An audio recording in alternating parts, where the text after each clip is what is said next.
Already আমরা সবাই জানি যে 4 জন মহাকাশচারী চাঁদে গিয়েছিলেন, তারা এখন পৃথিবীতে ফিরে আসছেন। তো এই যে তারা 4 জন মিলে গেলেন, প্রায় 11 লক্ষ কিলোমিটার রাস্তা আপ ডাউন করবেন। তো এই 11 লক্ষ কিলোমিটার রাস্তার মধ্যে কখন কি ফটো তুলতে হবে, বিশেষ করে চাঁদের পাশে যখন ফ্লাইবাই করছিলেন তখন কিভাবে কোথায় ফটো তুলতে হবে, এগুলোর জন্য কিন্তু একটা বিশাল টাইম সেশন তাদের ট্রেনিং করতে হয়েছে এবং এর জন্য একটা সফটওয়্যারও আছে। তো এই সামগ্রিক প্রক্রিয়াটা কিভাবে সম্পন্ন হয়, কমপ্লিট হয়, সেটা আমি আপনাদের দেখাবো। এখানে ভয়েসটা আমাদের এআই ভয়েসই পাবেন। তবে দেখুন, জানতে পারবেন যে কিভাবে এই সামগ্রিক প্রক্রিয়াটা চলে এবং কখন কি ফটো তুলতে হবে, কিভাবে একটা মিশন যেখানে মিলিয়ন বিলিয়ন ডলার খরচ সেটা কমপ্লিট হয়। দেখতে থাকুন।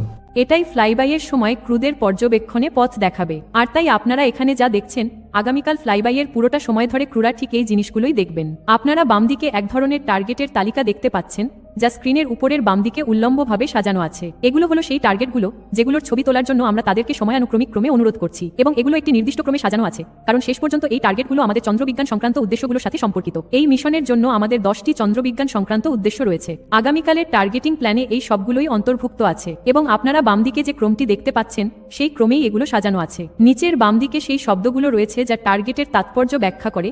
সেই সাথে আমরা ক্রুদেরকে কিসের ছবি তুলতে ও বর্ণনা করতে বলছি তার নির্দেশিকাও দেওয়া আছে। সুতরাং যে ব্যক্তি 80 থেকে 400 মিলিমিটার জুম লেন্সযুক্ত ক্যামেরা ব্যবহার করবেন তার জন্য আমাদের আলাদা নির্দেশিকা রয়েছে, এবং তারপর যে ব্যক্তি সেই সময় খালি চোখে চাঁদ দেখবেন তিনি যা দেখছেন তা বর্ণনা করার জন্য শুধু নিজের চোখ ব্যবহার করবেন তার জন্য নির্দেশিকা রয়েছে। নিচে একটি কিউ কার্ড রয়েছে যা তাদের বৈজ্ঞানিক বর্ণনায় কি কি অন্তর্ভুক্ত করা উচিত তা মনে করিয়ে দেয়। আমি আশা করি তাদের কিউ কার্ডটি খুব বেশি দেখার প্রয়োজন হবে না, কারণ ভালো বর্ণনা দেওয়ার অনুশীলন করার জন্য তারা বহু মাস সময় পেয়েছে। এবং তারপর অবশ্যই মাঝখানে রয়েছে চাঁদের ছবি। এটি তাদের সেই নির্দিষ্ট লক্ষ্যবস্তুর দিকে পরিচালিত করতে সাহায্য করবে যা তারা সেই সময় বর্ণনা ও চিত্রিত করবে। আপনি নির্দিষ্ট লেবেল দেখতে পাবেন যা তাদের বর্ণনার জন্য ভৌগোলিক তথ্য প্রদানে সহায়তা করবে, এবং আপনি পূর্ববর্তী ও পরবর্তী লক্ষ্যবস্তুকেও বিভিন্ন রঙে হাইলাইট করা দেখতে পাবেন। সুতরাং এটি সেই সফটওয়্যার যা ক্রুরা দেখবে। আর আপনি যদি পরের ছবিতে যান, রিক গতকাল উল্লেখ করেছিলেন যে গতকাল ক্রুদের করা কাজগুলোর মধ্যে একটি ছিল সেই পরিকল্পনাটি পর্যালোচনা করা। আর আমরা সায়েন্স ইভ্যালুয়েশন রুমে ওরিয়নে তাদের অধ্যয়ন করতে দেখে একেবারে বিস্ময়ে অভিভূত হয়েছিলাম। তো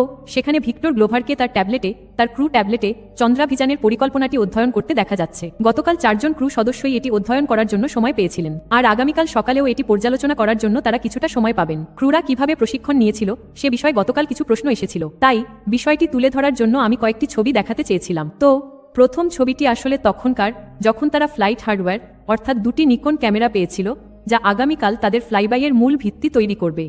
আর আমরা জনসন স্পেস সেন্টারের 36 নম্বর বিল্ডিংয়ের একটি ফ্যাসিলিটিতে তাদের থেকে সঠিক দূরত্বে চাঁদের ভিজুয়ালাইজেশন রেখেছিলাম এবং তাদের দিয়ে বর্ণনা দেওয়া ও ছবি তোলার অনুশীলন করিয়েছিলাম। আমরা তাদের সাথে এটি বেশ কয়েকবার করেছিলাম, এবং আপনি যদি পরের চার্টে যান, আমরা তাদেরকে জনসন স্পেস সেন্টারের স্পেস ভেহিকেল মকআপ ফ্যাসিলিটিতে থাকা আমাদের ওরিয়ন মকআপের ভেতরে ও কাছাকাছি রেখেছিলাম। আমরা তাদেরকে ওরিয়নের ভেতরে ঢুকিয়েছিলাম এবং ছাদ থেকে ঝোলানো একটি বিশাল ফোলানো চাঁদের গোলকের দিকে জানালা দিয়ে তাকাতে দিয়েছিলাম, যাতে তারা ফ্লাইবাইয়ের আগে ওরিয়নের ভেতরে প্রয়োজনীয় শারীরিক কোরিওগ্রাফির অনুশীলন করতে পারে।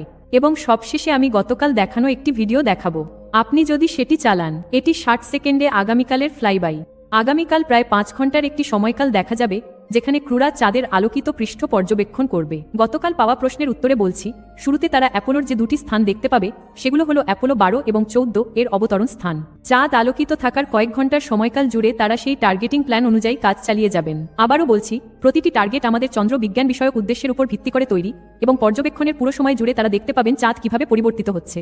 অবশ্যই একটি নির্দিষ্ট সময় থাকবে যার সঠিক সময় আপনারা নাসার ওয়েবসাইটে খুঁজে নিতে পারবেন, এবং আমাদের এখানেও তা দেওয়া আছে, যখন পৃথিবী দৃষ্টির বাইরে চলে যাওয়ার পর এবং অপর পাশে পুনরায় আবির্ভূত হওয়ার আগে সিগন্যাল বিচ্ছিন্ন হয়ে যাবে। তারা সেই সময় তাদের বৈজ্ঞানিক পর্যবেক্ষণ চালিয়ে যাবেন। তারপর অবশ্যই প্রায় 1 ঘন্টা পরে ওরিয়ন নক্ষত্রপুঞ্জের সুবিধাজনক অবস্থান থেকে সূর্যগ্রহণ পর্যবেক্ষণের এক অনন্য সুযোগ আসবে, যেখানে ইন্টিগ্রিটি ক্রুদের সুবিধাজনক অবস্থান থেকে সূর্য চাঁদের আড়ালে অদৃশ্য হয়ে যাবে এবং তারা সূর্যাস্ত ও সূর্যোদয়ের ঠিক কাছাকাছি সময় সৌর করোনা পর্যবেক্ষণ করতে সক্ষম হবেন।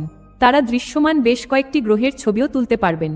এর মধ্যে অবশ্যই পৃথিবী, বুধ, শুক্র, মঙ্গল এবং শনি অন্তর্ভুক্ত। সো বন্ধুরা, আমি আশা করছি আপনারা বুঝতে পারলেন যে একটা মিশন চলার আগে কত ধরনের প্র্যাকটিস করতে হয়। বিগত 3 বছর ধরে HR মহাকাশচারী তার টিমের সঙ্গে প্র্যাকটিস করছে, এবং সেটার ফল আমরা এই মুহূর্তে দেখতে পাচ্ছি। তারা এই মিশনে গিয়ে চাঁদে কি কি দেখতে পেলেন তার বিস্তারিত ভিডিও লিঙ্ক কমেন্টে এবং ডেসক্রিপশনে পেয়ে যাবেন। ধন্যবাদ।